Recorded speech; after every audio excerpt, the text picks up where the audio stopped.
Pemain anyar Muba Babel United Ihsan Kurniawan sudah mulai ikut berlatih bersama punggawa MBU lainnya sejak latihan perdana pertengahan pekan kemarin.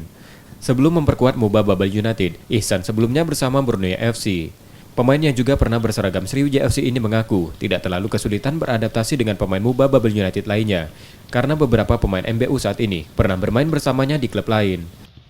Adaptasi sih udah terbiasa ya, apalagi sama teman-teman yang sudah lama kenal kan, sudah pernah kerjasama juga.